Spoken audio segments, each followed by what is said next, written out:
umurnya, dan apapun yang beliau lakukan sesudah dan sebelumnya senantiasa Allah Subhanahu wa taala ridho. Amin. Amin ya rabbal alamin. Saya mau bertanya, Bu ya.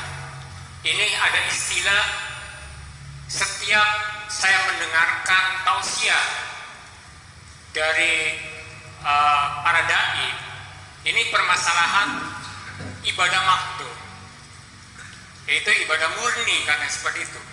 Saya pikir semua ibadah itu murni. Kalau yang tidak murni ini ada udang di balik batu, seperti itu. Kenapa kok ada istilah ibadah makhluk? Semua apa yang ada di langit dan apa yang ada di bumi ini milik Allah. Artinya Allah tidak membutuhkan apa-apa. Kok bisa-bisanya ada teori ibadah makhluk? Bagaimana itu pandangan Buya? Kemudian juga karena Allah tidak membutuhkan apa-apa, nah ini yang sasaran tembaknya ini ibadah makhluk itu sholat.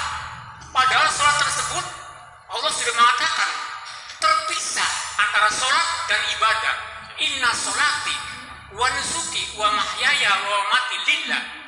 Sholatku dan ibadahku itu terpisah. Tapi kenapa timbul adanya teori ibadah makhluk?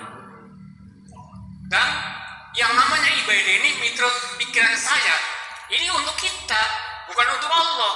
Allah hanya memerintahkan lillahi ta'ala, bukan untuk Allah. Itu perintah Allah. Bagaimana ini menurut pandangan Buya tentang ibadah makhluk? Barangkali saya dalam pertanyaan ini salah, mohon maaf. Akhirul kata, wassalamualaikum warahmatullahi wabarakatuh. Waalaikumsalam warahmatullahi wabarakatuh. Ya, langsung saya jawab. Saya menolak dikotomi yang sudah dibuat oleh orang zaman dahulu. Sejak saya kecil masih pesantren di Babakan, saya sudah menolak dikotomi itu. Nggak ada garis demarkasi membelah ibadah mahdoh, ibadah ghairu mahdoh. Juga saya menolak dikotomi dalam keilmuan. Ada ilmu agama, ada ilmu umum. Ini akibatnya akan menyebabkan pendangkalan pemikiran menjadi dangkal. Karena ada ilmu agama, ilmu umum, ini akhirnya mempengaruhi semua kebijakan kita. Ketika datang waktunya kita membagikan zakat, maka uang zakat itu diberikan kepada guru ngaji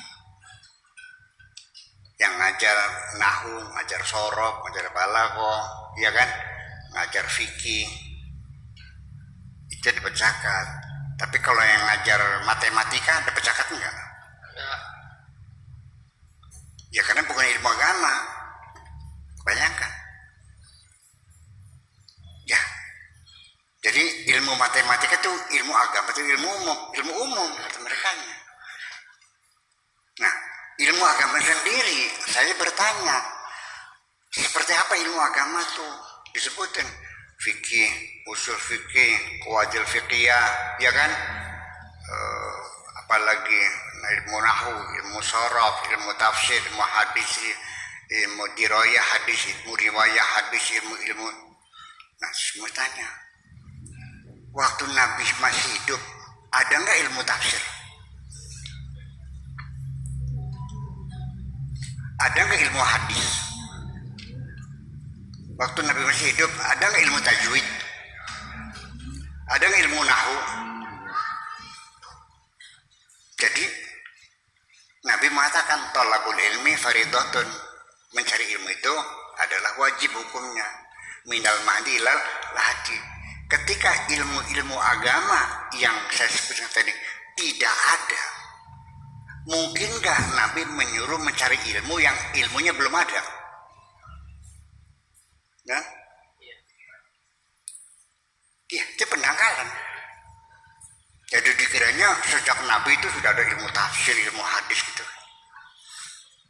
Ini. Jadi akhirnya saya mengatakan paling-paling ya mungkin kita kalau kita membagi-bagi ilmu, ya bukan ilmu agama, ilmu umum, palingnya ilmu dunia, ilmu akhirat. Itu pun dasarnya bukan sifat keilmuannya, tetapi peruntukan dan tujuannya. Apa saja yang tujuannya dunia namanya ilmu dunia, yang tujuannya akhirat namanya ilmu. Seorang mubalik dipanggil yang nantinya qala ta'ala qala rasul, saudara-saudara sekalian kapal udara di talian.